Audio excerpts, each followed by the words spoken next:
Yan, so what's up guys? Ang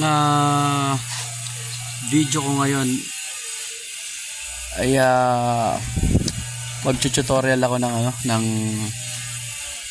pagpapalit ng clock. Ayan na.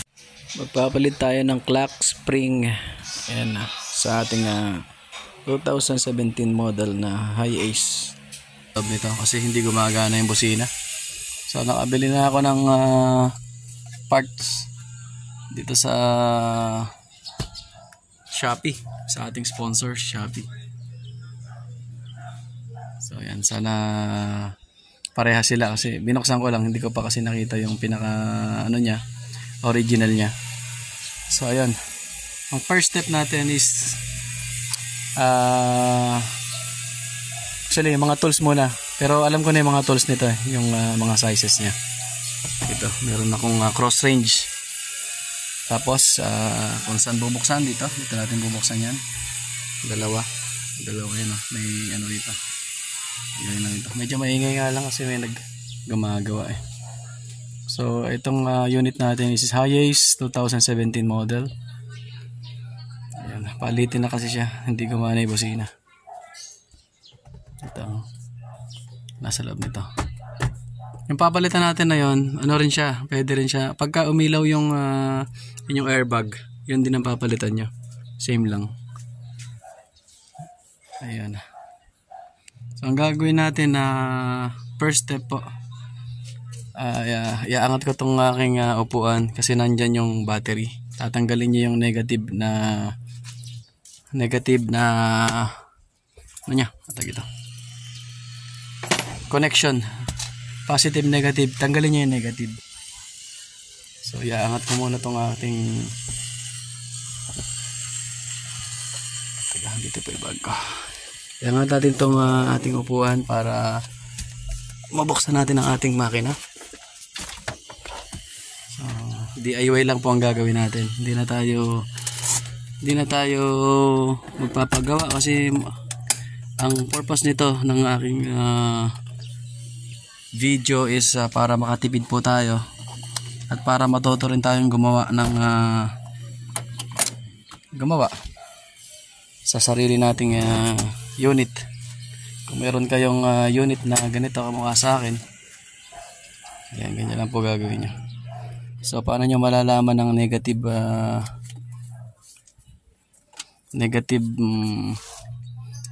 tingnan nyo po dito sa yung yan, positive to, dito yung negative. Ito tatanggalin po yung terminal na to, para ang purpose nun is yung airbag po baka kasi pumutok kasi gagalawin po natin to.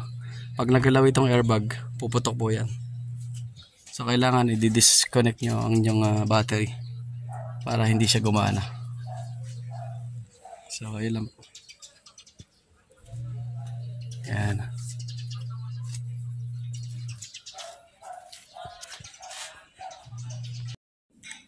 Then ayan po, mapapansin nyo yung aking manibela nakapaling talaga.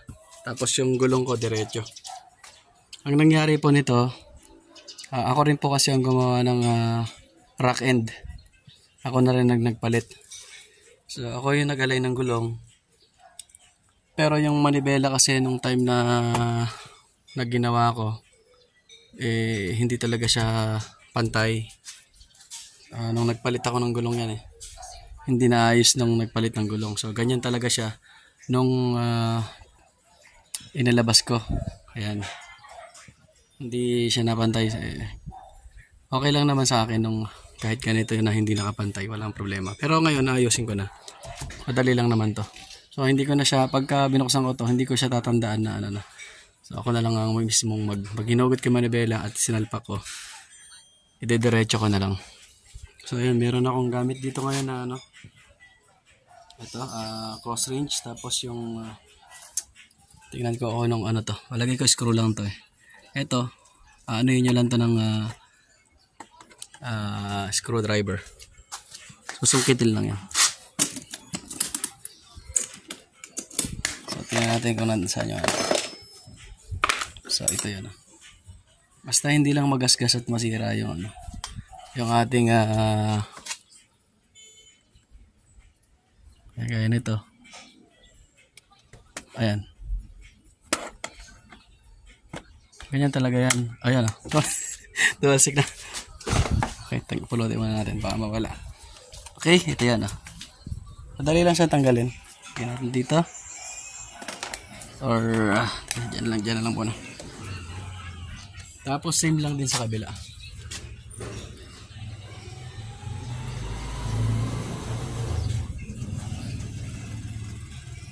Ayun. Yan na ito siya. Itong tornilyo na to. Iaangat nyo to. Okay. Pero bago natin tanggalin yung nasa kabila, tanggalin muna natin itong negative. Anong size ba yan? 12 ba yan?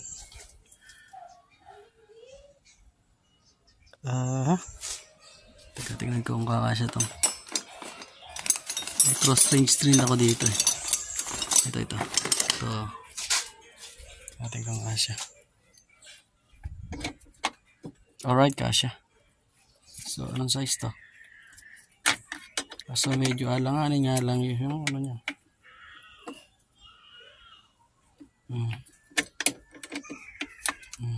Anong size to? Sa battery. Natakpan. 14 itong isa. 10. 8 siguro to, 8. Yan.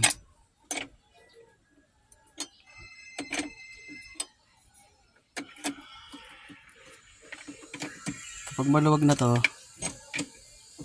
okay, iano nyo lang, itabi nyo lang sa mattress kasi ano siya, hindi pwedeng magkadikit-dikit yung inyong terminals. Ayan, okay na yan. Basta hindi dumikit sa ano. Okay. So, ayan. Yung makina ko medyo linisin. Ito ATF ko. Medyo sumobra ako. Kasi nung huli nagbabawas yan eh. Ayan o. Ako nagkabit niyan yung rack end. Ang bili ko sa aking rack end ay 14,500. Ayan. Pinalitan ko na lang yung rack end ko kasi ano eh. Di ba? Ang dami kong ano, no? Ang dami kong tutorial, di ba? Panoorin nyo na lang sa ano. Same lang din dito sa kabila. Ayan, hindi naman masisira yan, gaganyanin nyo lang. Ayan, di ba? Tumalsik na. So, pag samasamahin nyo lang ang mga gamit nyo. Hindi naman to dito ilagay. Ayan. Tapos, itong screw niya is, ano ba tawag dito? Star. Nakita ko nga sa ano, bakit star pa kasi? Pero meron ako nun, hindi ko lang alam kung kakasya yung size natin. Star tools. Ayan o. Ito, sana kumasya ito, pinakamalaki ko. Pati tayo nito pagka hindi kumasya. Ito.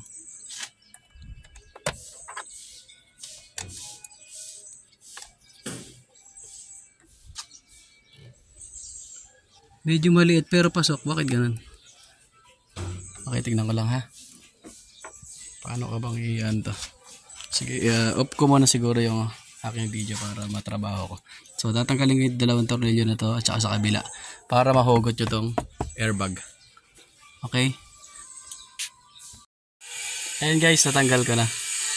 So, dalawang tornilyo lang naman. Ayan o. So, dismantle na natin tong ating mga pyesa. Ito. Hugutin lang naman to. Wala kasi kung ano. Dito, dismantle lang natin to. Ito. So, itong wire na to, tanggalin natin to. Tapos dito sa ating ano, iaangat lang tong dilaw. Yan. Tapos atake natin. Okay? So, natanggal na siya. Tapos, pag ibinaba nyo to, dapat nakaganito. Naka-open din, nakalagay din dito para safe pa rin siya.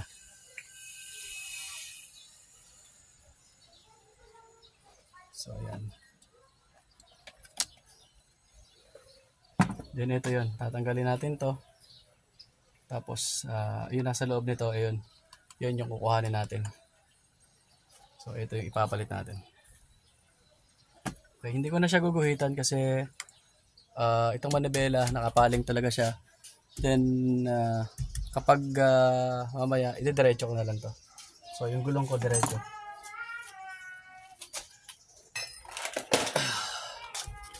Ito gagawin natin dito para yung manibela niya hindi tayo mahirapan. Ilalak natin siya.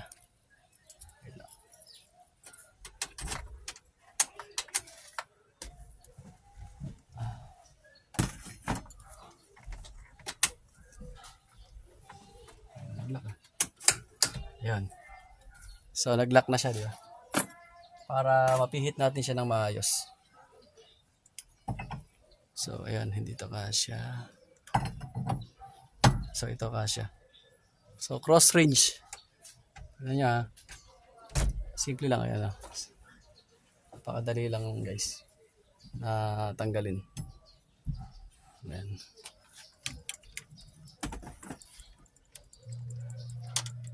Okay, ito. Then titignan natin kung madali lang siyang tanggalin din. Ito, yung iba kasi kailangan ng puller nito. Matigas.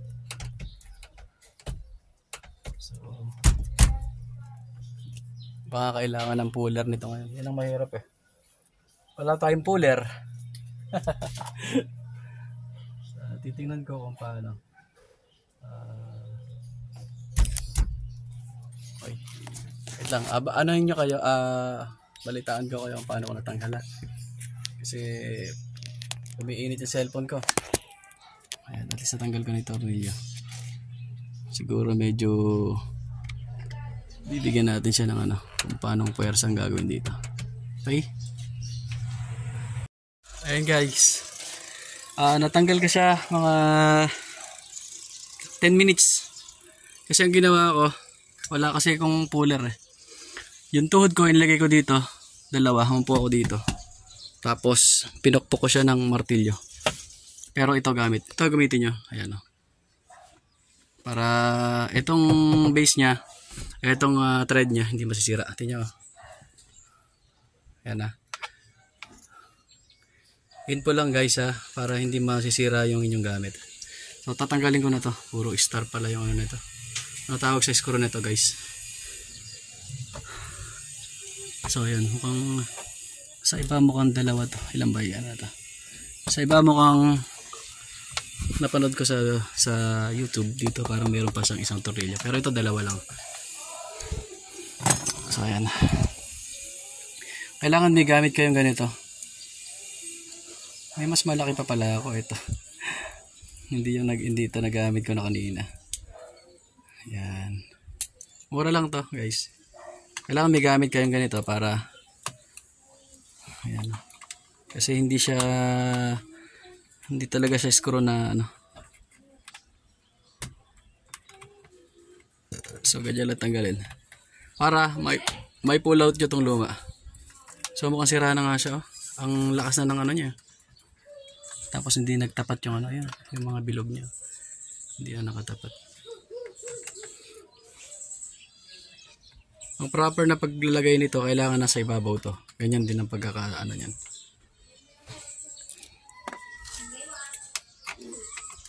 Dapat mamaya ko pa to ano yun eh. Ang time ngayon is sa 1 PM. Hindi afternoon. So sobrang init. Wala kasi yung hindi ko kasi siya may pasok sa garahe. Gawa lang yung gate namin. Hindi ano, malaki kasi oh. Hindi siya napuputol eh. Hindi siya na Hindi siya na so pag samasamahin nyo lang magamit. Isa lang to kasi yung isa nandun. Ayan o, hindi natanggal. Pero okay lang. So wait lang guys ha, para dalawa yung kamay ko. Ay madali lang tanggalin ha. Kahit di nyo na ano yun to, hindi nyo na baklasin ng sobra-sobra. Ayan o. Huhugot naman na siya para hindi na kayo mahirapan. So okay lang to. Ayan, ganyan na lang. Basta mahugot nyo lang to. Okay, dali lang naman to. Ayan, oh. So ayan, dismantle nyo lang to. Then ito.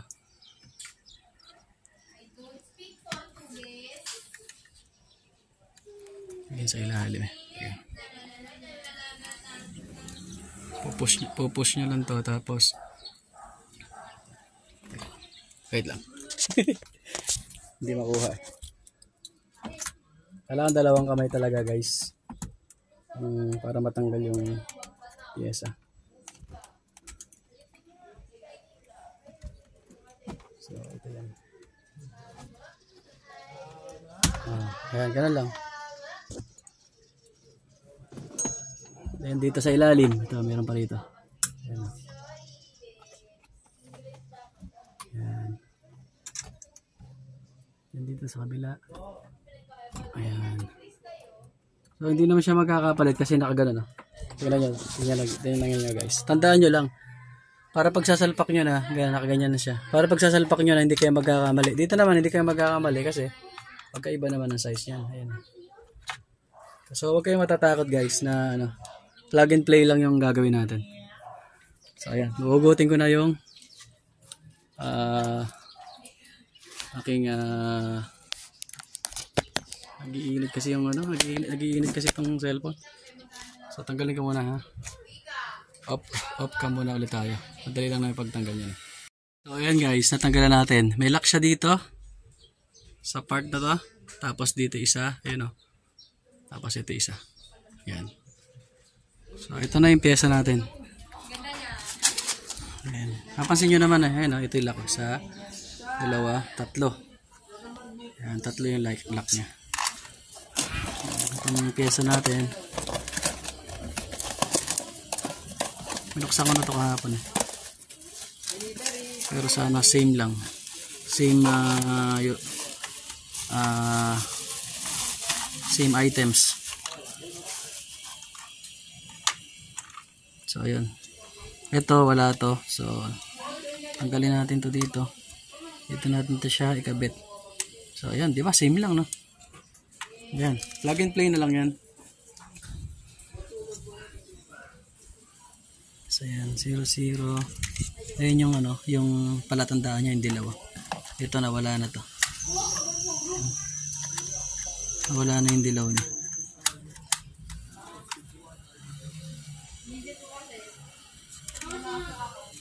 Ayan. So plug and play lang talaga. Tara guys, kawit natin.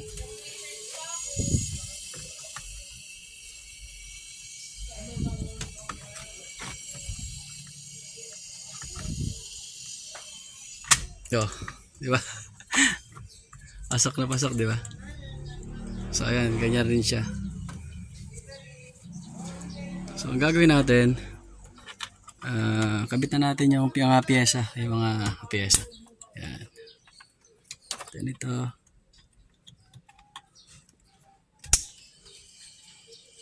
Ito kanina, saan ito nakalagay? Doon sa Manibela to.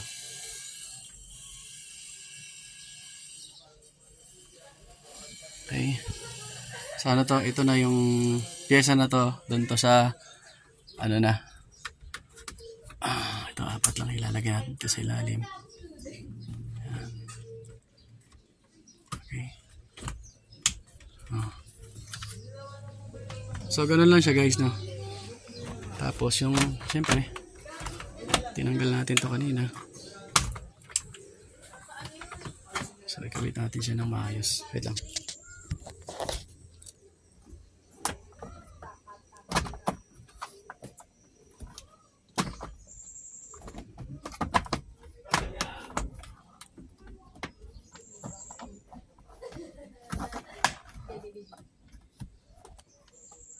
So, ayun guys, di ba? Then, nakikita nyo ba? Ayan. Lagyan natin tornilyo para lang simple. Okay. So, higpitan na natin.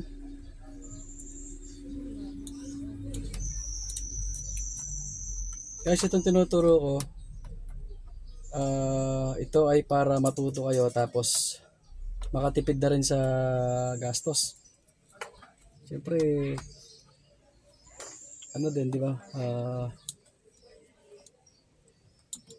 Hindi kasi pwedeng umaasa lang tayo lagi sa sa technician natin, sa mga mekaniko natin. Mas maganda kung matuto tayo sa sarili nating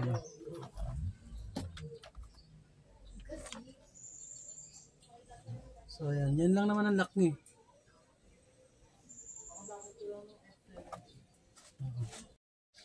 Ayan, pinatong ko lang muna.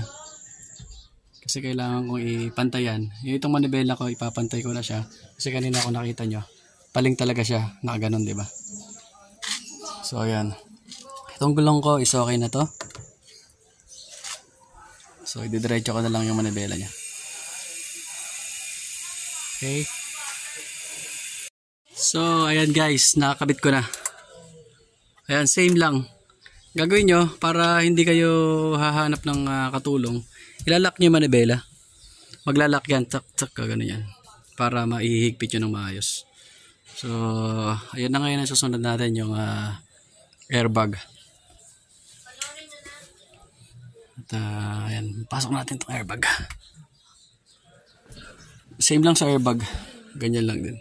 Kamukha sa kanina kung paano yung tinanggal yung nandito. At ganun yun yung ikabit. Okay. Wait lang ha. Ikabit ko lang muna. Ayan guys, naikabit ko na. Ayan, hindi pa nakakabit ang ating terminal. So ikakabit ko pa lang siya. So ayan guys, nakita nyo. So ayan, hindi pala siya nakasusi. Ayan, nagsigana na yun. So higpitan ko lang.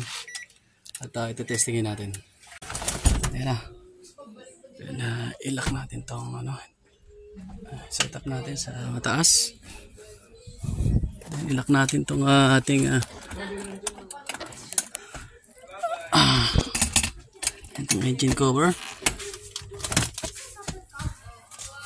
Ito, dalawa lang ilak niya. Ayan. Ayan siya. Then okay na. Ligpit natin ang gamit. Okay, dyan lang muna. Okay, dyan lang muna kayo. Then, moment of truth. Sumakay tayo.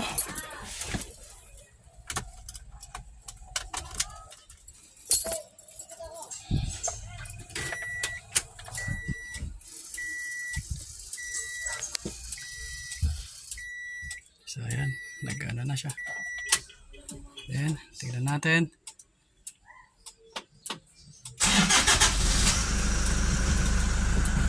So ayan, makikita lang natin is naka-open na pinto. Tara natin, walang umiilaw sa dashboard. Pantry natin ang aircon. May busina. Okay na.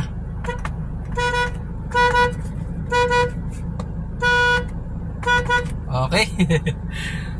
So guys, nakita nyo okay na, no? So naayos natin ang busina. Kasi busina lang yung ko. Okay. Palagay ko kaya mahina yung aking snail kasi yun palagi ko yung isa hindi tumutunog. Kaya ayan, same. So itong manibela natin is okay na. Nakadiretso na rin siya. Okay. Success. Yan, maraming salamat po sa panonood nyo. At see you in my next vlog. God bless po sa ating lahat. Sana po may natutunan kayo sa akin. Salamat. Bye bye.